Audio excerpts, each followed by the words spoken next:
오늘은 2026년 1월 1일입니다. 송구영신 예배로 이 처음 시간 하나님께 예배로 나아가고 있습니다. 성도님들께서는 지난 한 해 어떻게 보내셨습니까? 지난 시간들을 돌아보니 정말 빨리 1년이 갔다고 생각이 듭니다. 또 그렇게 정말 빨리 갔는가? 라고 생각을 해보면서 뒤돌아본다면 한편으로는 천천히 그러면서도 또 고통스러운 시간 속에서 또 흘러가는 그런 모습들도 많았다라는 생각이 듭니다. 2025년도에는 정말 많은 일들이 있던 한 해였습니다. 국내외적으로 많은 일들이 있었죠. 정치권도 크게 변하였고 정치계가 움직이니 교육계도 덩달아 움직이는 모습을 보입니다. 문화예술계뿐만 아니라 사회적 지각 변동도 많이 일어났습니다. 교계에서도 다사다난한 일들이 있었죠. 목사님들이 압수수색을 당하기도 하고 구속당하는 일들도 있었습니다. 그리고 그 일들에 대해 잘했니, 잘 못했니 이런저런 말들도 많이 오간 한 해였습니다. 결국 그 이영훈 목사님 비롯해서 김장훈 목사님인가요? 압수수색한 부분에 대해서 정부는 유감을 표명했지만 사실 유감이 아니라 정중한 사과를 교회에 했어야 했다고 봅니다. 또 국제적으로도 많은 일들이 있었습니다. 미국과 중국의 패권 전쟁으로 인한 이 관세 전쟁 및 대리전 양상에 가까운 여러 전쟁들이 친서방 세력과 내륙 세력 간의 힘겨루기 이것이 지금도 계속되고 있는 것이죠. 우크라이나와 러시아 전쟁, 그리고 이스라엘과 하마스 간의 전쟁, 그리고 미국의 이란 핵시설 폭격, 인도와 파키스탄 간의 충돌, 지금도 태국과 캄보디아 간의 국지전, 미국의 베네수엘라 포위, 그리고 중국이 또 다시 어저께인가요? 엊그저께인가요? 대만 침공을 위한 대만을 둘러싸고 이제 군사훈련을 시작하며 또 중국과 일본의 강대강 마찰, 한국은 중국과 미국 사이에서 갈팡질팡하는 모습 가운데 또 여러 곤란한 상황에 처하는 등 전 세계적으로 전쟁의 기운이 감돌며 평화는 거리가 멀었던 그런 한 해였습니다. 세계 경제 역시 앞으로 전망이 별로 좋지 않습니다. 유럽 각국은 에너지 전쟁 중에 있죠. 에너지 문제가 곧 그들의 생업과 안보에 영향을 미친다는 것을 이번에 유럽은 깨닫게 됐습니다. 유럽의 전기 요금은 국가별로 천차만별이나 일부 국가에서는 높은 에너지 사용 비용으로 인해 국민들의 생활이 무척 어려워졌습니다. 얼마 전 영국은 전반적인 물가 상승, 특히 전기 요금 상승으로 인해 일부 영국 국민들은 냉장고 사용을 줄인다는 그런 보도도 나온 바 있습니다. 그리고 제가 며칠 전에 본 충격적인 영상은 영국의 시민들이 영국 국기를 펼치면서 가는데 그 이민자들에게 둘러싸여서 막 폭행을 당하는 거예요. 이게 어떻게 된 일인가? 영국 국민이 자국민 보호에 대해서 외치면서 영국 우선주의를 외치니 외국에서 온 그 정착민들이 본토 영국민들을 폭행하는데 경찰이나 어느 국민도 막지 못한다. 우리나라로 치면 어떤 겁니까? 태극기를 들고 가는데 외국인들이 이제 국민들을 태극기를 들었다는 이유로 이제 폭행을 하는. 근데 이게 이제 영국뿐만 아니라 여러 이제 나라에서 그리고 전 세계 여러 나라에서 이 공산권이 무너지고 그리고 친중 그와 같은 정부들이 무너지며 또 새로운 혁명들이 일어나는 이런 모습들도 또 보는 반면에 또 여러 가지 충돌을 비롯한 여러 가지 또 사건과 사고들이 전 세계적으로 일어나는 것을 많이 보게 됩니다. 전 세계는 마지막 때가 더 깊어지면 깊어질수록 나타나는 말세의 현상들로 마치 폭풍의 한복판에 있는 듯한 이런 모습을 보여주고 있습니다. 저 역시 개인적으로도 많은 우여곡절이 있었던 2025년이었습니다. 많은 좋지 못했던 일들과 동시에 많은 좋은 일들이 있었으며 이 좋고 좋지 못한 그 모든 일들 가운데 협력해서 더 좋게 역사하시는 하나님의 일하심을 보는 한 해였습니다. 성도님들은 올이 아니죠. 이제 작년 한 해 좀 어떻게 보내셨습니까? 성도님들의 삶 가운데도 여러 계절들의 변화가 있는 줄 저는 압니다. 때로는 따뜻하고 햇살이 내리쬐는 그러한 시간들도 있었으며 때로는 산들 바람처럼 우리의 땀을 식혀주는 그러한 시간들도 있었고 또 그렇지 않은 시간들도 통과하기도 하였습니다. 그처럼 오늘 배경이 되는 갈릴리 호수 혹은 또 갈릴리 바다라고도 불리죠. 호수가 워낙 크기 때문에 이제 바다라고도 불리는 이와 같은 이 실제 호수에는 급격한 기상 변화가 자주 발생하는 그런 여건에 처해 있는 그런 지형을 갖고 있습니다. 해수면보다 훨씬 낮은 분지에 자리 잡은 이 호수에는 차가운 산지 기운의 공기가 내려올 때, 또 따뜻한 지중해 공기가 충돌하면서 잔잔하던 호수에는 예고 없이 이 거센 풍랑이 자주 일곤 했다는 겁니다. 다시 말해 제자들이 만난 폭풍은 이상한 일이 아니라 언제든지 닥칠 수 있는 현실이었다는 거죠. 그리고 이 호수에서 풍랑을 만난 것은 오늘 본문뿐만이 아닙니다. 예수님께서 먼저 기도하러도 가셨을 때 또 제자들에게 건너가라 했을 때 막 풍랑이 칠 때 예수님이 어떻게 하셨죠? 물 위를 걸어오시는 그런 사건도 우리는 말씀을 통해서 보곤 합니다. 그런데 오늘 본문의 배경은 분명 출발하기까지는 별다른 조짐이 없는 이 갈릴리 호수 가운데 잔잔했던 호수 가운데 풍랑이 치는 일들이 이제 전개되기 시작하는 겁니다. 그러면서 자연스럽게 바다를 배경으로 한 믿음에 대해서 말해주고 있는 오늘 본문이 누가복음 8장 22절에서 25절의 본문입니다. 예수님께서는 제자들과 함께 배를 띄워 바다로 나아갔고 얼마 지나지 않아 예수님께서는 잠이 드셨습니다. 그런데 예수님께서 잠드신 뒤에 성경에는 강한 비와 그리고 바람을 동반한 광풍이 호수에 내리치기 시작했다고 말합니다. 여기서 말하는 광풍은 영어로 storm of wind라고 말합니다. 이 storm은 강렬한 파도, 비바람이 동반된 상태를 말하는데요. 거기에 바람까지 거세게 불고 있다고 하니 배가 심하게 흔들리는 그런 폭풍우가 지금 닥치고 있다는 겁니다. 또 성경은 이와 같은 광풍으로 인해 배에 물이 가득하게 된 상황이라고 말합니다. 광풍은 모든 제자들을 비바람으로 흠뻑 젖게 만들었고 갖은 수고를 하게 만드는 상황으로 몰아갔습니다. 그럼에도 놀라운 것은 예수님은 별다른 기색 없이 뭐하고 계십니까? 뭐하고 계시죠? 주무시고 계시는 거예요. 저는 이걸 말씀 준비하면서 이것도 참 놀랍다 이런 생각을 하게 됐습니다. 제자들은 피곤하여 주무시는 주님을 두고 어부 출신인 제자들 스스로 아주 숙련된 백기술을 가진 자들로서 그리고 나면서부터 갈릴리 출신들로서 아주 열심을 다해서 배를 컨트롤하려고 합니다. 돕는 다른 제자들도 기존 어부인 제자들의 그런 협조를 하며 어떻게 해볼 심상이었습니다. 24절에 제자들이 주여 주여 라고 부르며 자신들이 죽게 되었다고 예수님을 깨우기 전까지 그들은 주님을 두고 최선을 다하고 있었습니다.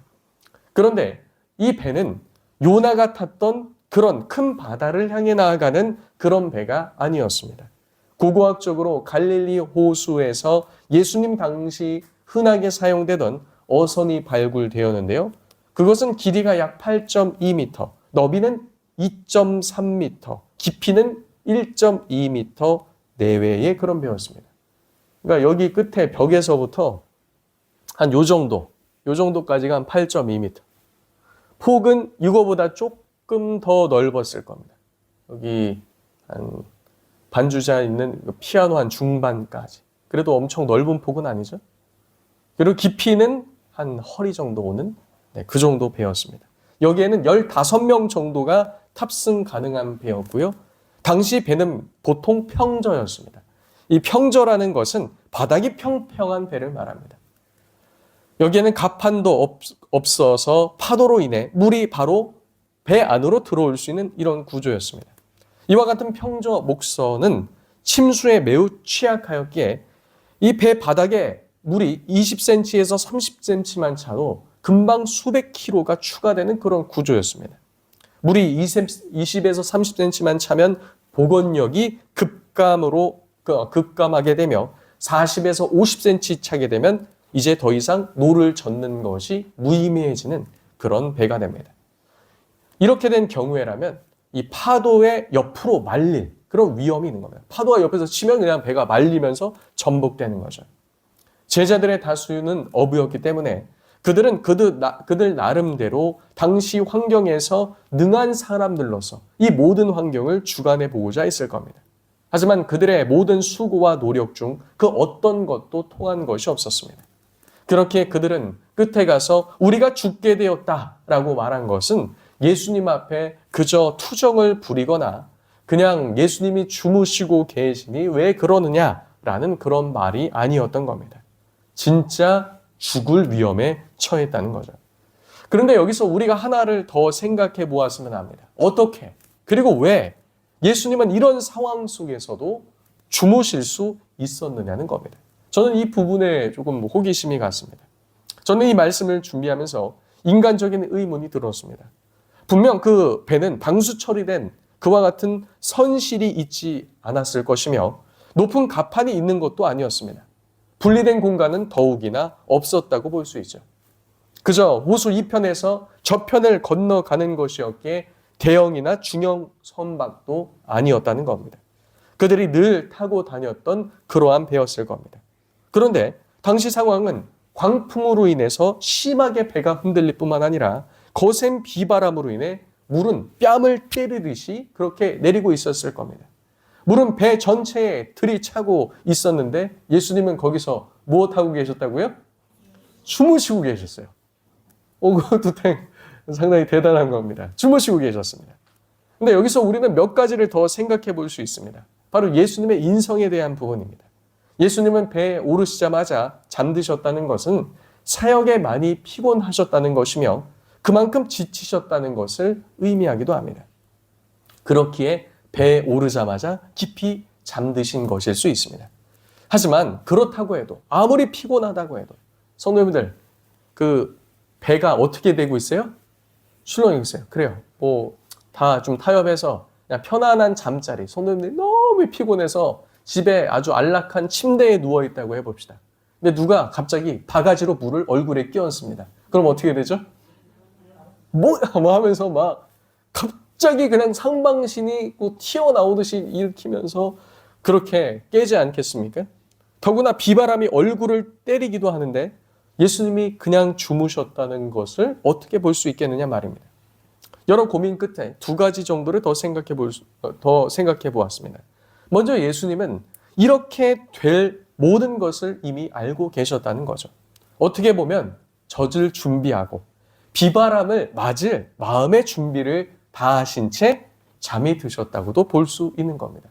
예수님은 모르시는 것이 있습니까? 없습니까? 없어요. 그러니까 예수님이 처음 탑승할 때도 비바람 다 치고 옷 젖고 막 물 차올라서 막 하반신 다 물에 차 있는 거 이미 다 아시고 작정을 하시고 어떻게 하셨다는 겁니까? 주무셨다는 겁니다. 그러니까 막 물이 들이치고 막 물 차올라도 그냥 막 물 차고 있네 이러면서 이제 다시 잘 수 있었다는 거죠. 그와 같은 비바람은 예수님 자신을 해할 수 없다는 것을 너무나 잘 아셨기 때문에 폭풍이 치고 물보라가 덮치고 그 덮쳐와도 깊이 안식하실 수 있던 것이 아니었을까라는 생각이 듭니다. 또 한 가지는 정말 지친 가정의 가장이 자녀들을 돌보느라 혹은 정말 피곤한 상태로 그런 상태로 이제 자녀들을 데리고 수영장이나 혹은 사우나를 갔다고 합시다. 혹은 이제 목욕탕에서 온탕이나 열탕에 들어갔다고 생각해 봅시다. 너무 피곤하면 거기서도 잘 수 있습니까? 없습니까? 있죠. 수영장 끝에 걸터서도 잘 수 있고 온탕, 열탕 끝에 걸쳐서 잘 수도 있고 사우나에서도 졸며 잘 수도 있습니다. 그때 아무리 수영장에서 소리를 치고 목욕탕에서 애들이 뛰어다니면서 소리를 질러도 깊이 잠 잘 수 있습니까? 없습니까? 있죠. 막 첨벙첨벙 되고 따뜻한 물이 뿌려지건 뭘 하건 잠들 수 있는 겁니다. 이렇게 생각해 보니 그럴 수 있겠다라는 생각도 듭니다. 이미 몸이 물에 젖어 있었기 때문에 추가적으로 물이 튀고 뭐 해도 별다른 방해를 받지 않았다는 거죠. 그런데 이런 상황과 관계없이 우리가 주목해야 할 부분은 깊이 잠을 주무시는 주님과 죽음의 공포에 떨고 있는 제자들을 대비해서 본문이 우리들에게 보여주고 있다는 겁니다. 주목해야 될 부분은 또 예수님께서 잠을 깨신 후에 바람과 물결을 꾸짖으실 때도 태연하셨다는 겁니다. 예수님은 폭풍이 치는 가운데 어디 계셨습니까? 어디 계셨죠? 배에 계셨어요. 누구와 함께 계셨습니까? 제자들과 함께 계셨습니다. 제자들과 함께 계셨으며 보호자로 여전히 함께 계셨다는 겁니다. 예수님께서는 사람을 책망하듯이 폭풍을 꾸짖으시면서 그렇게 꾸짖으시니 그쳐 잔잔해졌다고 말합니다. 마치 아무렇지도 않은 일처럼, 적어도 예수님께는 말입니다. 풍랑을 잠잠케 하신 예수님께서는 아무렇지도 않은 일에 대해서 도대체 왜 그러느냐는 식으로 너희의 믿음이 어디 있느냐라고 물으셨습니다. 여기서 어디 있느냐라는 이 질문은 난리통에 잃어버린 물건의 존재 여부와 위치에 대해서 묻는 이런 단어로 사용되곤 합니다. 그러니까 제자들에게 갑작스럽게 닥친 일로 인해서 그들은 믿음이 온데간데 없어진 것을 볼 수 있는 거죠. 얼마나 정신이 없었으면, 얼마나 소위 말하는 호들갑을 떨었으면 갖고 있어야 하는 일. 그러니까 주머니에 열쇠를 넣어놨는데 열쇠가 빠졌다는 것은 어떻게 열쇠가 빠지죠? 난리 부르스를 쳐야지 주머니에서 열쇠가 빠지는 겁니다. 믿음도 평소에 갖고 있다가 온갖 막 정신없이 이런저런 일 막 치고 막 혼을 막 빠질 정도로 이런 일들이 있어야지 믿음을 잃어버릴 수 있다는 거죠. 갖고 있어야 할 믿음을 어디에 떨어뜨려서 도대체 잃어버렸는지 예수님께서는 제자들에게 묻고 있는 겁니다. 사실 별것 아닌 일로 이렇게 하고 있다라는 그런 뉘앙스로도 들리곤 합니다. 사실 이러한 예수님의 모습은 구약의 욥을 비롯하여 믿음의 선배들에게 갑자기 이런 일들이 닥쳤을 때 나온 반응으로도 찾아볼 수 있습니다. 하루아침에 욥은 날벼락을 맞았으나 그는 그 모든 시간 가운데 태연하게 하나님을 의지하고 그런 고백하는 모습을 보여주기도 하죠. 주신 이도 누구시오? 하나님이시오. 걷어가신 이도 하나님이시오. 라고 하면서 그는 고백을 합니다. 그리고 그 모든 일들에 대해 견디지 못하는 그의 아내는 당신이 믿는 하나님 저주하고 죽으라고 했는데 욥은 뭐라고 말합니까? 어찌 그 입으로 그와 같이 하나님께 대해 범죄하는지를 오히려 책망하며 그의 신앙을 고백하는 걸 볼 수 있습니다. 바벨론에 살고 있던 다니엘과 세 친구들도 어느 날 그 본인들은 가만히 있는데 느부갓네살 왕이 꿈을 꾸고 어떻게 합니까? 혼자 폭주를 하기 시작하죠. 박수와 모든 술객들을 불러 모아서 꿈도 안 알려준 채 뭐라고 말합니까? 꿈을 나에게 말하고 그 꿈의 해석도 나에게 말하라. 그러니까 모든 사람들이 당황하는 겁니다. 아니 왕이시여, 역대 그런 일이 어디 있습니까? 꿈을 알려줘야지 무엇인가 해석도 하고 하지 않겠습니까? 그러니까 느부갓네살 왕이 폭주를 하죠. 야, 꿈 알려주면 뭐든지 껴맞춰서 해석할 거 아니냐. 그러니 너희가 꿈도 맞추고 그 꿈에 대한 해설도 하라. 모든 술객과 박수들을 비롯해서 다니엘 자신과 자신의 친구들의 생명까지 위태로운 순간에 갑자기 맞이하게 됩니다. 그때 다니엘은 태연하게 느부갓네살 왕 앞으로 가서 그 꿈의 해석을 알게 하실 분도 하나님이시고 그 꿈도 알게 하실 분도 하나님이시고 해석을 알게 하실 분도 하나님이시니 자신에게 시간을 달라고 말합니다. 수많은 이들의 생명이 이제 다니엘 손에 달리게 되고 만 것이죠. 또 다니엘의 세 친구는 왕의 신상에 절하지 않음으로 인해서 어떻게 됐습니까? 풀무불에 갑자기 던져지는 일을 맞이하고나 했습니다. 다니엘 역시 한순간에 왕의 명령에 배반자가 돼요. 평소에 하던 대로 무엇을 한 겁니까? 창문을 열고 예루살렘을 향해서 기도했을 뿐인데 물론 그들의 술수는 알았지만 갑자기 다니엘은 왕의 배반자가 되어 사자굴 가운데 던져지게 되었습니다. 그때 다니엘은 어떻게 했죠? 벌벌 떨면서 왕이여 어찌 이럴 수 있습니까? 왕이여 나여 죽게 되었나이다. 이렇게 하면서 끌려가듯이 사자굴로 내려갔습니까? 그럼 어떻게 했죠? 그냥 내려갔어요. 그냥 내려갔습니다. 그러니 왕이 오히려 다리오 왕이 걱정하지 않습니까? 너가 믿는 하나님이 너를 지켜주시길 간구한다. 라고 하면서 말입니다. 믿음의 선배들은 이와 같았다는 겁니다. 그런데 오늘 본문의 제자들은 그들의 잃어버린 모습을 보이며 구약에 있는 믿음의 선배들이 보였던 모습과도 대조를 보이고 있습니다. 구약에서 종종 바다는 세상을 가리키기도 하고 악의 세력을 가리키기도 합니다. 예수님과 함께 나아가고 있는 바다라 할지라도 사탄은 광야에서 예수님을 그와 같이 찾아와서 시험했던 것처럼 주와 함께 있는 성도들도 언제든지 어떻게 할 수 있습니까? 갑자기 찾아와서 그와 같이 집어삼키려고 할 수 있다는 사실을 잊어서는 안 된다는 겁니다. 우리는 예수님과 함께하고 예수님과 동행하면 어려움이 없을 것이라고 착각을 하기도 합니다. 어떻게 보면 예수님을 내가 걷는 길에 보디가드처럼 생각하고 나죠. 보디가드 어떻게 하죠? 딱 있을 때 무엇인가 테러범이 무엇인가를 꺼내려고 하면 어떻게 하죠? 딱 앞에 나와서 방탄 다다닥 펼치죠. 6탄을 탁 방어하잖아요. 우리도 어떻게 합니까? 예수님과 길을 다 걷는다면 원수가 딱 불화살을 쏘려고 할 때 예수님께서 방탄을 탁탁 꺼내주시고 내가 함정에 빠지려고 할 때 내 발을 받쳐주시고 이렇게 생각하곤 한다는 겁니다. 내가 주체가 되어서 걷는데 예수님을 동행시켜서 내 앞길의 어려움을 제거하고 큰 환난 속에서 건질 수 있게 하여 내 갈 길을 마저 가겠다라는 생각을 하기도 합니다. 그러나 주께서 우리와 함께 가신다고 해서 어려움이 없는 것이 아니죠. 또 주와 지금 동행하고 있다고 해서 주께서 알아서 모든 것을 다 해주시는 우리의 문제 해결사나 비서가 되지 않으신다는 사실입니다. 오늘 본문에서도 제자들이 주도적으로 예수님을 모시고 예수님이여 이번에는 호수 저 건너편으로 가시죠 라고 하면서 건너간 것이 아니라 늘 제자들의 여정은 누가 이끄셨습니까? 누가 이끄셨죠? 예수님이 항상 주도적으로 이끄셨다는 겁니다. 그러나 제자들은 늘 예수님과 동행하며 예수님의 말씀을 듣고 그 이적들을 보았음에도 불구하고 예수님이 누구신지 잘 알지 못했다는 것이 오늘 이 풍랑 사건으로 인해서 잘 드러난다라는 겁니다. 예수님이 풍랑을 잠잠케 하신 이후에 제자들의 반응을 보면 그것이 더 명확하게 나오죠. 뭐라고 말합니까? 25절 하반절에 보면 서로 말하되 그가 누구이기에 바람과 물을 명함에 순종하는가 하더라.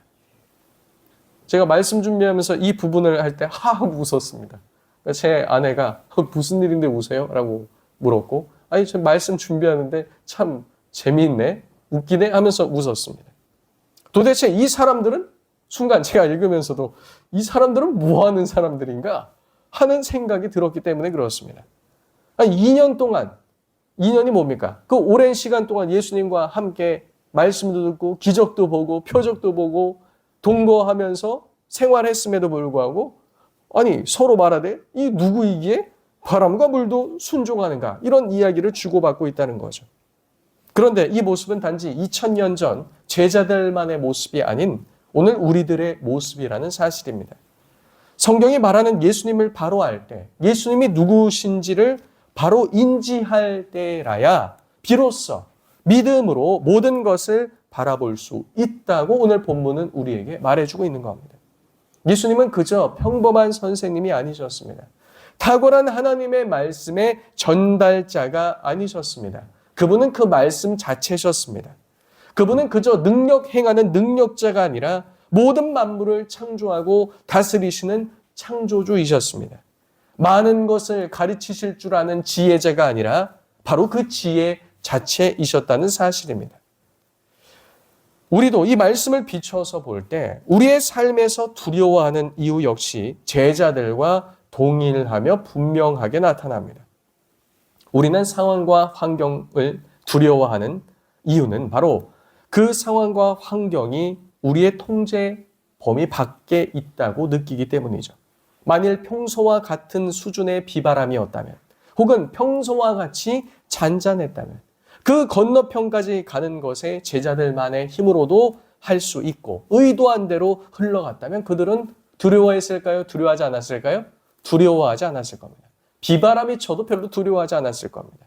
우리들도 마찬가지 아니겠습니까? 평소와 같은 평안한 시기라면 말입니다. 모든 것이 예측 가능성 속에 있다면 말입니다. 오늘 우리가 이 자리에 앉아서 예배를 드리고 있습니다. 예배는 몇 시쯤 마칠 것이고 몇 시쯤 마친 후에 우리는 피곤한 몸을 이끌고 집에 돌아가 달콤한 잠자리를 맞이할 것이다.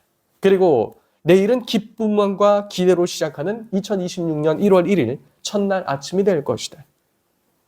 우리는 이런 것들을 생각할 수 있죠. 하지만 갑자기 이러한 모든 예상을 깨고 가족 중 누가 전화를 우리에게 새벽 중에 하더니 큰 사고가 터졌음을 알리며 그때부터 정신없는 일들이 사방에서 터지고 전화기엔 불이 나게 전화가 울리기 시작하며 무엇을 선택하는 것이 좋은 상황일지 잘 알지 못하고 확신에 차지 못하는 이러한 상황들이 연달아 일어난다면 성도님들은 어떻게 하시겠습니까? 하지만 우리가 여기서 기억해야 할 것이 있습니다. 그러한 상황이 우리에게 엄습할 때 하나님께서 그러한 상황에서 우리를 돌보지 않으시거나 마치 그 상황을 자기 뜻하신 바대로 운행할 수 없으신 분이 아니라는 사실입니다.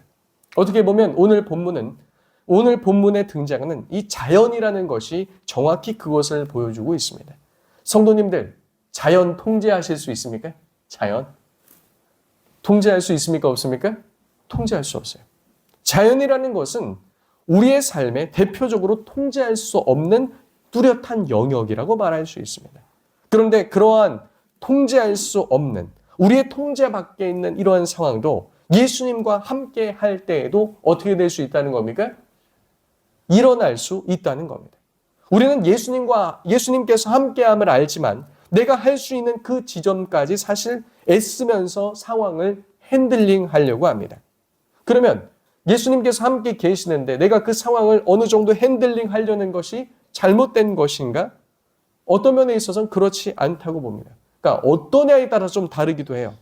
모든 일에 마치 아기처럼 울면서 투정 부리듯 예수님 다 해주십시오가 아니라 어느 정도 우리는 성숙한 신앙인이라면 하나님께서 우리에게 맡기신 일들, 우리에게 주신 그 능력에 따라 달란트에 따라 우리는 핸들링하며 감당을 해야 하는 것이죠.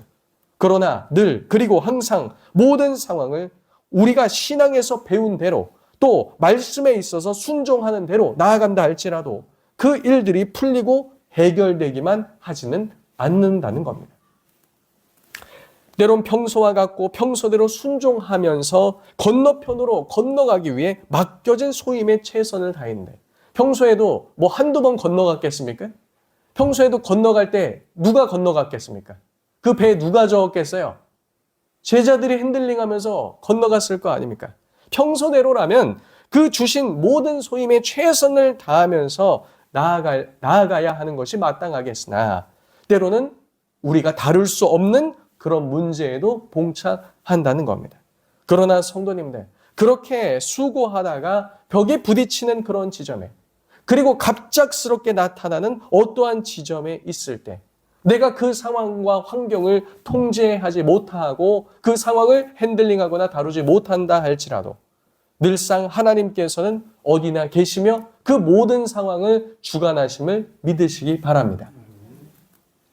우리는 관성적으로 예수님께서 계심에도 불구하고 그리고 그 일이 내가 스스로 평소와 같이 감당할 수 없는 수준에 이른 것을 알고 있음에도 관성적으로 내가 하려는 그런 성향들이 있습니다. 그러나 내가 할 수 없는 그 상황에 부딪힐 때라도 늘상 누가 돌보신다? 예수님께서 우리를 돌보신다라는 사실을 믿으셔야 합니다. 사실 오늘 호수에서의 풍랑도 제자들이 주도해서 다음 이동지로 이동하다가 일어난 일이 아닙니다. 예수님은 그저 누구의 말씀을 따랐을 뿐입니다. 누구의 말씀을 따랐을 뿐입니까? 예수님의 말씀을 따랐을 뿐입니다. 평소와 같이 건너가고 있었을 뿐입니다. 그러나 그러한 여정 중에도 이러한 일들을 만나게 되었을 때 평소와 같이 순종하면서 평소에도 순종했을 때 잘 넘어갔던 그런 일들 순종하며 나아갔을 때 주의 말씀에 따라 나아갔을 때 잘 헤쳐나갔던 그러한 일들 가운데도 갑작스런 이와 같은 일을 만났을 때 성도님들이요 따라해 봅시다. 당황하지 말고 놀라지 말고 죽을 것처럼 두려워하지 말고 예수님께 도움을 청하자. 예수님께 도움을 청하시기 바랍니다. 다만 믿음이 없어 우리가 다 죽게 되었다고 말하며 예수님께 도움을 청하는 것이 아니라, 제자들은 아까 어떻게 했습니까? 막 주머니에 있던 믿음, 마음속에 있던 믿음, 머리로서 알던 믿음 막 다 꺼내면서 바다에 바닷물에 씻혀진 건지 풍랑에 날아간 건지 막 다 잃어버렸어요. 근데 우리는 그렇게 하지 말자는 거예요. 다 죽게 되었으니 요청하는 것이 아니라 이렇게 요청해야 한다는 겁니다. 주여, 풍랑이 이렇게 심할진데 이제 어떻게 하오리까? 이전까지는 어떻게 했어야 돼요? 우리가 어떻게 했어야 됩니까? 열심을 다해야 되죠. 평소처럼 배를 저어야 했죠. 그리고 약간의 비바람, 평소에 없었겠습니까? 잘 핸들링하면서 나아갔어야 됐죠. 그러나 그와 같이 혼비백산하는 그런 상황이 올 때, 주여, 우리 죽게 되었나이다. 뭐 하십니까? 왜 아직도 주무십니까? 이런 것이 아니라, 주여, 풍랑이 이렇게 심할진데 이제 어떻게 하오리까? 우리의 믿음을 그대로 가진 상태로 이 모든 것을 핸들링할 수 있는 주님께 요청하고 간청하며, 주께서 이 모든 상황을 이제 통제하시고 다스리시길 우리는 간구해야 한다는 겁니다. 당시 제자들이 판단한 상황은 심상치 않은 상황이 분명했습니다. 그것은 죽을 것과 같은 상황이요, 절체절명의 위기가 맞습니다. 그러나 그들이 그런 상황 속에서 잃어버려선 안 될 것이 있었습니다. 그것은 바로 주님을 향한 믿음이었다는 겁니다. 그리고 그 믿음의 대상이 누구신지 그들이 바로 알았어야 했다는 사실이죠. 어떻게 보면 25절의 말씀에 근거해서 제자들이 죽을 듯이 두려워했던 이유가 분명히 나타나 있습니다. 그들은 사람이 통제할 수 없는 자연 만물까지 순종케 하시는 예수님을 거기까지 깊이 알았습니까? 알지 못했습니까? 알지 못했다는 겁니다. 그러니까 우리들도 이런저런 갑작스러운 일이 터졌을 때 그런 모습을 보이는 듯합니다. 제 자랑은 아니지만 하나님께서 저를 그렇게 성수계로 이끌어 가셨다고 봅니다. 제가 2025년도에 겪었던 여러 일들을 여러 이제 교계 대표들과 또 여러 목사님들을 만났을 때, 목사님 좀 어려움 당하셨다면서요? 좀 어떻게 되셨습니까? 이렇게 저렇게 되었습니다. 그때 많이 힘들지 않으셨습니까? 육체적으로는 좀 힘들었지만, 크게 제 심령은 흔들리거나 크게 힘들지 않았습니다. 왜냐하면 이미 모든 것은 누가 알고 계셨습니까? 하나님이 다 알고 계셨어요. 이렇게 딱 들어가니까 별로 두렵지 않은 거예요. 갑작스럽게 닥치는 일들도 이미 누가 알고 계셨습니까? 하나님이 알고 계셨어요. 그 일이 나는 어떻게 끝날지 저는 모르나 이미 어떻게 끝날지도 누가 알고 계십니까? 하나님이 알고 계십니다. 그리고 그 중간에 될 모든 과정과 그 일들도 누가 핸들링 하실 수 있습니까? 하나님이 하실 수 있습니다. 아멘이십니까? 그러니까 때로는 몸이 힘들기도 하고 스트레스가 아예 없던 것도 아니죠. 하지만 마음이 요동치거나 평안함이 깨지지 않았다는 겁니다. 사랑하는 성도님들, 우리의 삶 가운데 닥치는 모든 일들 가운데 하나님이 모르시는 일은 없으며 하나님이 핸들링하지 못하실 일도 없으며 하나님은 그 모든 것을 더욱더 협력해서 아름답게 이루어 가실 줄로 믿습니다. 그래서 풍랑치고 배가 뒤집히려고 할 때 주님을 의지하고 주님을 부르시기 바랍니다. 끝까지 거기서 고집 피우면서 가면 됩니까? 안 됩니까? 안 돼요. 지금 약간 좀 재밌는 생각이 들어서 한번 말씀드려보겠습니다. 만약에 배가 뒤집혔다면 어떻게 됐을까요? 예수님은 그 자리에 이렇게 떠서 이렇게 누워 계시지 않았을까요? 무리도 걸으시니까 이렇게 해서, 물 위에서 이렇게. 제자들 막 빠져서 막 허우적거리는데 배가 뒤집히고. 그러니까 그 풍랑과 그 바다는 예수님을 삼킬 수 있습니까? 없습니까? 없어요. 우리는 보통 막 좌초되고 막 배가 뒤집히고 깨진 다음에도 막 발버둥 치고 허우적 대면서 어떻게 그냥 계셔서 배가 깨지게 하시고 어떻게 그냥 계셔서 상황을 여기까지 이끌어 가시며 이제 그런 차원은 어떻게 해야 됩니까? 벗어나고 주여 제가 믿음으로 최선을 다했는데 이제 주여 어찌하오리까? 이제 주님께서 일하여 주옵소서 라고 정중히 주님께 청하며 믿음으로 나아가는 그와 같이 더욱더 성숙함으로 들어가는 2026년 되시길 예수님의 이름으로 축복합니다. 사랑하는 성도님들, 올해 주제가 무엇이죠?